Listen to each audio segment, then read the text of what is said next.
असं होतं ना कधी-कधी. एकदम साधं सोपं वाटणारं एक वाक्य, पण त्यात किती मोठा, किती खोल अर्थ दडलेला असतो. आज आपण अशाच एका वाक्याच्या अंतरंगात जाणार आहोत आणि बघणार आहोत की त्यातून नात्याचे कोणते पैलू उलगडतात. चला तर मग. हेच ते वाक्य. शब्दात न मावलेलं नातं नवरा म्हणणं सोपं आहे, समजणं खूप कठीण. हे फक्त शब्द नाहीत, हा तर अनुभवांचा, भावनांचा आणि नात्याच्या त्या गुंतागुंतीचा एक आरसाच आहे जणू. किती सहजपणे दोन विरुद्ध गोष्टी एकत्र मांडल्या आहेत नाही का? पण मग प्रश्न येतोच की इतकं साधनचं दिसणारं वाक्य इतकं खोल अर्थ स्वतःत कसं काय सामावून घेऊ शकतं. आणि याच प्रश्नाचं उत्तर शोधण्यासाठी आपल्याला हे वाक्य अक्षरशः फोडून बघावं लागेल. प्रत्येक शब्द, प्रत्येक भावना समजून घ्यावी लागेल. तर मग सुरुवात करूया पहिल्या भागापासून. सोपं वाटणारं एक नातं. म्हणजे बघा, वर पाहिलं ना, तर काही नाती आणि त्यासाठी आपण जे शब्द वापरतो ते खूपच सरळ वाटतात, एकदम सोपे. पण खरंच तेवढं सोपं असतं का सगळं? आणि इथेच येतो आपला सगळ्यात महत्त्वाचा मुद्दा, नवरा. विचार करा, हा फक्त एक शब्द आहे की या शब्दाच्या मागे खूप काही दडलंय. म्हणजे बघा, समाज आपल्याला एक ओळख देतो, एक लेबल लावतो. पण कोणतीही व्यक्ती त्या एका लेबलमध्ये बांधली जाऊ शकते का? म्हणजे नवरा हा जो शब्द आहे ना, तो एका सामाजिक भूमिकेचं प्रतीक आहे, एका नात्याचं प्रतीक आहे, बरोबर? एखाद्याला या नावाने हाक मारणं किंवा संबोधणं किती सहज असतं आपल्यासाठी. ही एक ओळख आहे, एक सामाजिक ओळख, जी आपण रोजच्या आयुष्यात अगदी सहज वापरतो. आणि इथे दिसतं आपल्याला त्या मूळ वाक्यातला खरा संघर्ष. हे बघा, एका बाजूला आहे ओळख, जी म्हणणं सोपं आहे, आणि दुसऱ्या बाजूला आहे ती व्यक्ती, जिला समजणं कठीण आहे. या दोन्हींमध्ये ना एक खूप मोठी दरी आहे. आणि खरं सांगायचं तर ना, नात्याचा खरा प्रवास म्हणजे काय, तर ह्याच दरीवर पूल बांधणं. मग ठीक आहे, पण एखाद्याला समजून घेणं इतकं अवघड का असतं? म्हणजे असं काय आहे ह्या कठीण असण्यामागे? चला जरा खोलात जाऊन बघूया.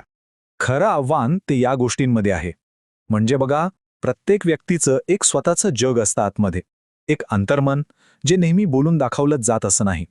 त्यांच्या मनात काही भावना असतात, काही अपेक्षा असतात, ज्या कायम आतल्या आत दडलेल्या असतात.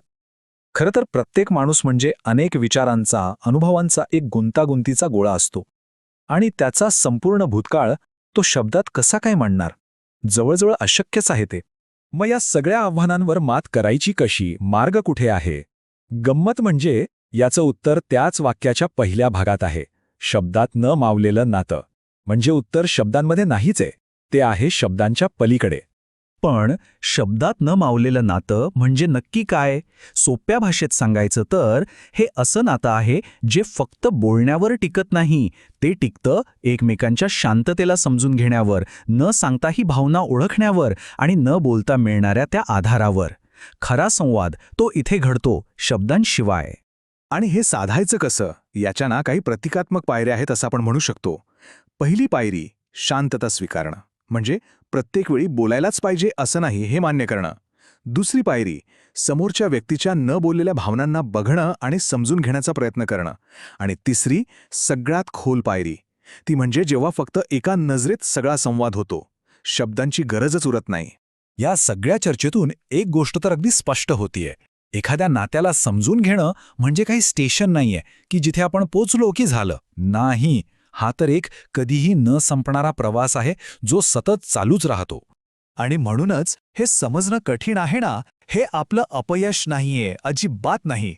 उलट हेच तर त्या नात्याच्या जिवंतपणाचं लक्षण आहे, त्याच्या खोलीचं लक्षण आहे. हा समजून घेण्याचा प्रयत्न करत राहणं हेच तर खरं नातं आहे. आणि हाच तो आयुष्यभराचा एक सुंदर प्रवास आहे. तर मग जाता जाता एक प्रश्न आपल्या सगळ्यांसाठी. आपण आपली महत्वाची नाती शब्दांच्या चौकटीत बांधून ठेवतो की त्या चौकटीच्या बाहेर पडून शब्दांच्या पलीकडे जाऊन ती खऱ्या अर्थाने अनुभवण्याचा प्रयत्न करतो? विचार करण्यासारखा प्रश्न आहे नाही का?